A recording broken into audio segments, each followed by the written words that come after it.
Certificate. Ancient Landmark, Missionary Baptist Church, Punong Tumasoko, Southern Leyte.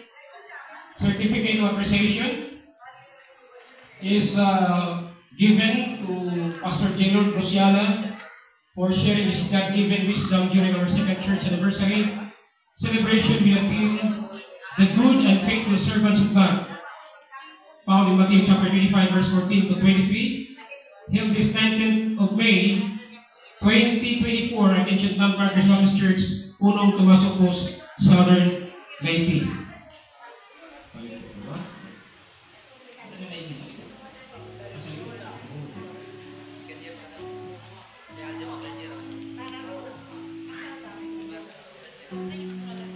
And we will request the President of the Youth to pagtulong, mag-hand sa ilahang token from Ancient Landmark Missionary Baptist Youth.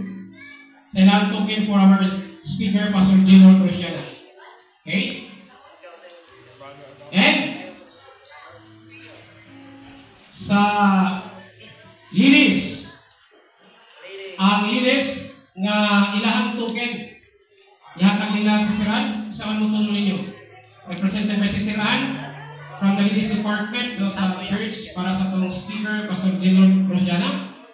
And also, ang token from our kids sa tuwang young people. Ilang katuigan ka mahimo ng young people. Isa may mo represent sa ilaha.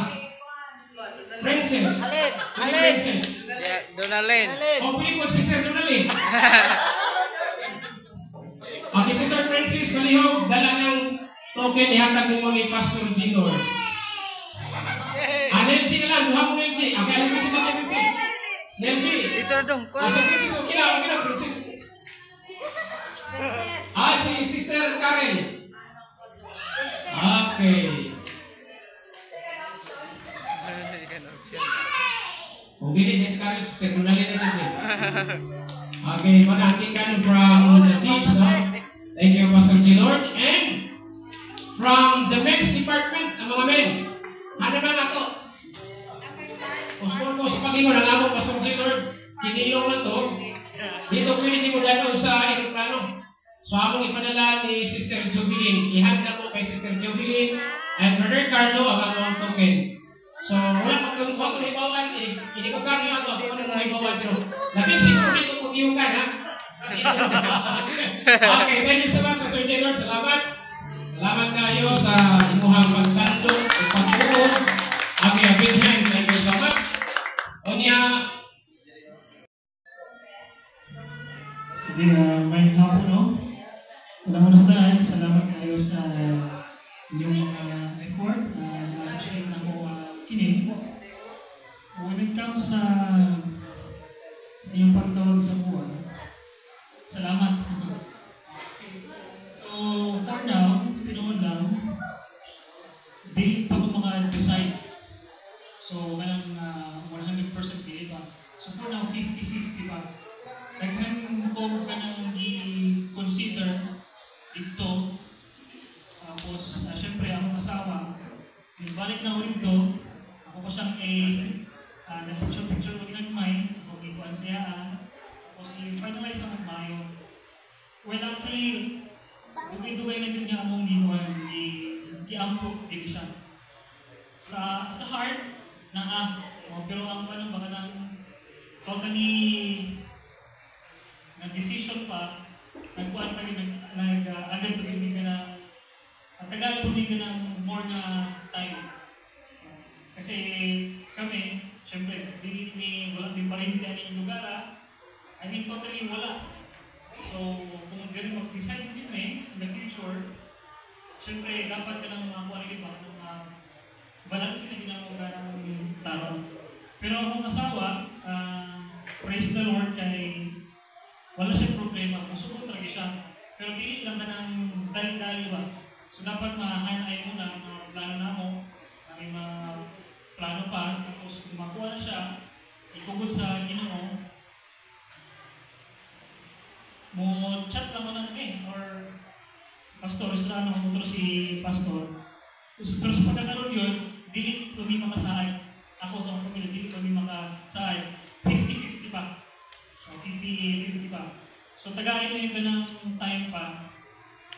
Say, tuig ba? O, tuig ba? O kung, depende sa kabuton sa Ginoo. So, lisod man ka saan kung kabuton sa Ginoo kuan. Kung tubagon sa Ginoo kung less than 1 year, or kung more than 1 year, depende na sa kabuton sa Ginoo. So for now, di pa ako makakuan. May story na totally dawato dyan ako. Pero 50-50 rin ito. So pray for us. Pray for us na among decision medyo ma-impect na yun ang akong asawa. So akong asawa, ako ang panganak. Siyempre, kumbaga probinsya man kami. So although nagdako ko, bata pa ko ito, pero siyempre, nakamatulog ko ka ng kuwan ba, ng pangutok na yun, pangisip, dito na yun. Sa asawa ko, dito na yun nagdugay. So, dako na yung adjustment noon lang.